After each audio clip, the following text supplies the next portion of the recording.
ಕ್ರೈಸ್ತ ಧರ್ಮಾಧಿಕಾರಿಯಾಗಿದ್ದಂಥ John William ಅವರು ಅಜ್ಞಾತರಾಗಿರುವ ವಿಚಾರಕ್ಕೆ ಸಂಬಂಧಪಟ್ಟಂತೆ ಕ್ರೈಸ್ತ ಸಮುದಾಯ ಈಗ ಆತಂಕಕ್ಕೆ ಒಳಗಾಗಿದೆ. ಇದೇ ಒಂದು ಹಿನ್ನೆಲೆಯಲ್ಲಿ ಅವರನ್ನು ಮತ್ತೆ ಮೈಸೂರಿಗೆ ಕರೆತರುವಂತೆ ಒತ್ತಾಯಿಸಿ ಕ್ಯಾಥೋಲಿಕ್ ಕ್ರೈಸ್ತ ಅಸೋಸಿಯೇಷನ್ ವತಿಯಿಂದ ಇಂದು ಜಾನ್ ಮೊರಾಸ್ ಅಂದರೆ ಕ್ರೈಸ್ತ ಧರ್ಮಾಧಿಕಾರಿಯಾಗಿರುವಂಥ ಬರ್ನಾಡೋ ಮೊರಾಸ್ ಅವರಿಗೆ ಒಂದು ಮನವಿಯನ್ನು ಕೂಡ ಸಲ್ಲಿಸಿದೆ.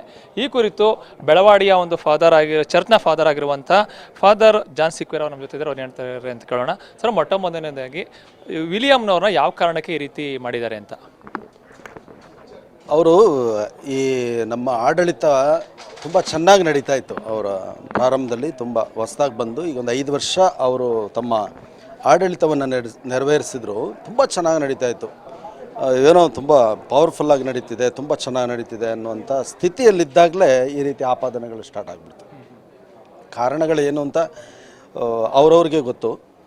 ಬಟ್ ಮೂಲವಾಗಿ ಅವರ ಮೇಲೆ ಆಪಾದನೆ ಬಂದ ತಕ್ಷಣ ಅವ್ರನ್ನ ಎನ್ಕ್ವೈರಿ ಮಾಡಬೇಕು ಅಂದ್ಬಿಟ್ಟು ಇಲ್ಲಿಂದ ಆಪಾದನೆಗಳು ಬಂದ ತಕ್ಷಣ ಅಲ್ಲಿಗೆ ರೋಮ್ಗೆ ಕಳಿಸಿದ್ದಾರೆ, ವ್ಯಾಟಿಕನ್ಗೆ. ಅಲ್ಲಿಂದ ಒಂದು ಎನ್ಕ್ವೈರಿ ಕಮಿಟಿಯಲ್ಲಿ ಕಳಿಸಿದರು. ಆ ಎನ್ಕ್ವೈರಿ ಕಮಿಟಿ ಅವರು ಎನ್ಕ್ವೈರಿ ಮಾಡುವಾಗ ಇವರೇನಾದರೂ ಅಲ್ಲಿ ಹಸ್ತಕ್ಷೇಪ ಮಾಡ್ಬೋದು ಅನ್ನೋ ಕಾರಣಕ್ಕೋಸ್ಕರ ಅವ್ರೇನು ಮಾಡಿದರು, ಅವ್ರನ್ನ ರಜೆಗೆ ಹೋಗಿ ಅಂತ 3 ತಿಂಗಳಿಗೆ ಅಂತ ಕಳಿಸಿದರು. ಅವರದು 3 ತಿಂಗಳಿಗೆ ನಾನು ರಜೆಗೆ ಹೋಗ್ತಾ ಇದ್ದೀನಿ ಅಂತ ಹೇಳ್ಬಿಟ್ಟು ಫಿಲೋಮಿನಸ್ ಚರ್ಚಲ್ಲಿ ಪೂಜೆ ಟೈಮಲ್ಲಿ ಜನವರಿ 7, 2023ರಲ್ಲಿ ಹೇಳಿ ಅವ್ರು ಹೊರಟೋದ್ರು. ಅವ್ರು ಹೋಗುವಾಗ ಏನು ಇದು ಏಕಾಏಕಿ ಹೀಗೆ ರಜೆ ತಗೊಂಡು ಹೋಗ್ತಾ ಇದ್ದೀರಲ್ಲ, ಇಷ್ಟು ಚೆನ್ನಾಗಿ ನಡೀತಾ ಇರುವಾಗ ಅಂತ ಎಲ್ಲ ಕೇಳಿದೋ. ಬಟ್ ಅವರು ಇಲ್ಲ, ನಮ್ಮ ಹೈಯರ್ ಅಥಾರಿಟೀಸ್ಗೆ ಒಬೀಡಿಯೆಂಟಾಗಿ ನಾನು ಹೋಗ್ತಾ ಇದ್ದೀನಿ ಅಂತ ಹೇಳಿದ್ರು. ನೀವು ಯಾರು ಏನು ತೊಂದರೆ ಮಾಡಬೇಡಿ ಅಂತ ಹೇಳಿದರು. ಆಯಿತು ಅಂದ್ಬಿಟ್ಟು ನಾವು ಅವರು ಹೋಗಿದ್ದಾರೆ ಅಂತಬಿಟ್ಟು ನಾವು ಅವ್ರನ್ನ ಬಿಟ್ಬಿಟ್ಟು, ಅವರು ಆಯಿತು ನಿಮ್ಮ ಇಷ್ಟದಂಗೆ ಮಾಡಿ ಅಂತಬಿಟ್ಟು ಬಿಟ್ಟು. ಅದು 3 ತಿಂಗಳಾಯಿತು. 3 ತಿಂಗಳಾಗಿ 6 ತಿಂಗಳಾಯಿತು. ಎನ್ಕ್ವೈರಿ ಬಂತು, ಎಲ್ಲ ಆಯಿತು. ಅದನ್ನು ಅವರು ತುಂಬ ಸೀಕ್ರೆಟಾಗಿ ಇಡಬೇಕದು. ಅದನ್ನು ಎಲ್ಲೂ ರಿವೀಲ್ ಮಾಡೋಂಗಿಲ್ಲ. ಅದು ಏನು ನಡೀತದೆ ಅದನ್ನು ತಗೊಂಡು ಅವರು ವ್ಯಾಟಿಕನ್ಗೆ ಕಳಿಸ್ಬೇಕು, ಅದನ್ನ ರಿಪೋರ್ಟ್ನ ಪೂರ್ತಿ. ಆ ರೀತಿ ಕಳಿಸಿದ್ದಾರೆ ಅನ್ನೋದು ನಮ್ಮ ಅಭಿಪ್ರಾಯ ಇತ್ತು. ಎಲ್ಲ ಯಾರಿಗೂ ಏನು ನಡೀತಿದೆ ಅನ್ನೋದು ಗೊತ್ತಾಗ್ತಿರ್ಲಿಲ್ಲ. ಆಡಳಿತಾಧಿಕಾರಿಗಳನ್ನ ನೇಮಿಸ್ಬಿಟ್ರು ಇಲ್ಲಿಗೆ. ಇನ್ನು ನಾವು ನಮ್ಮ ಕೆಲಸವನ್ನು ನಾವು ಮಾಡ್ಕೊಂಡಿದ್ದೋ, ನಮ್ಗೆ ಯಾವುದೇ ರೀತಿ ಮಾಹಿತಿಗಳನ್ನ ಏನು ಕೇಳಿದ್ರು ನಮಗೆ ಕೊಡ್ತಾ ಇರಲಿಲ್ಲ.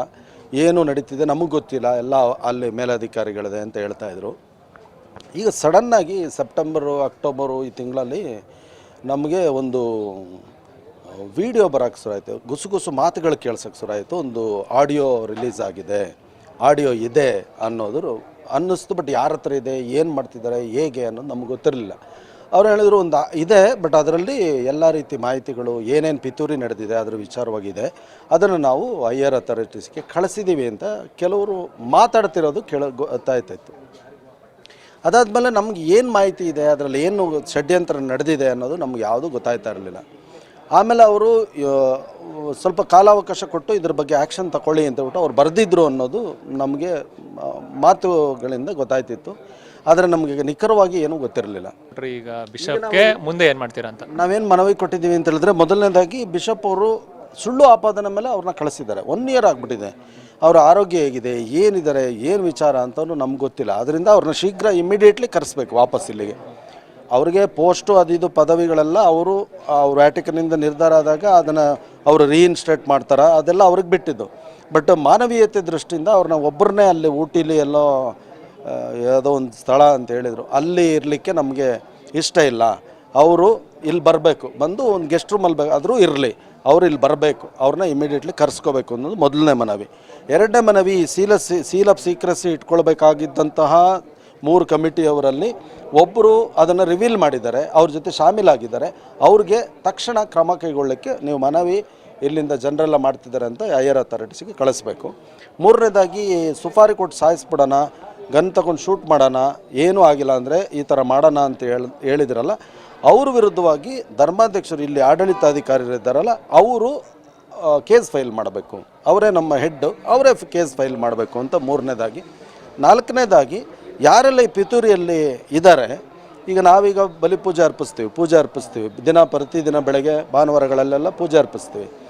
ಆ ಒಂದು ಈ ಪಿತೂರಿಯಲ್ಲೇ ಭಾಗವಹಿಸಿರೋದ್ರಿಂದ ಅವರಿಗೆ ನೈತಿಕ ಹೊಣೆ ಇಲ್ಲ. ಅದು ಬಲಿಪೂಜೆ ಅರ್ಪಿಸಲಿಕ್ಕೆ, ಪೂಜೆ ಮಾಡಲಿಕ್ಕೆ ಅವರಿಗೆ ಹೊಣೆ ಇಲ್ಲ. ಅದರಿಂದ ಅವ್ರನ್ನ ಸಸ್ಪೆಂಡ್ ಮಾಡಬೇಕು, ಆ ಕಾರ್ಯ ಮಾಡದೇ ಇರೋಂಗೆ ಸಸ್ಪೆಂಡ್ ಮಾಡಬೇಕು ಅನ್ನೋದು ನಮ್ಮ 4 ಮನವಿಗಳು. ಇದಿಷ್ಟು ಬೆಳವಾಡಿಯ ಫಾದರ್ ಆಗಿರುವಂಥ ಫಾದರ್ ಜಾನ್ ಸಿಕ್ವೇರ್ ಅವರ ಹೇಳಿದಂಥ ಮಾತು. ಕ್ಯಾಮ್ರಾ ಪರ್ಸನ್ ಉದಯ್ ಜೊತೆ ರಂಗಸ್ವಾಮಿ, ನ್ಯೂಸ್ 1 ಕನ್ನಡ, ಮೈಸೂರು.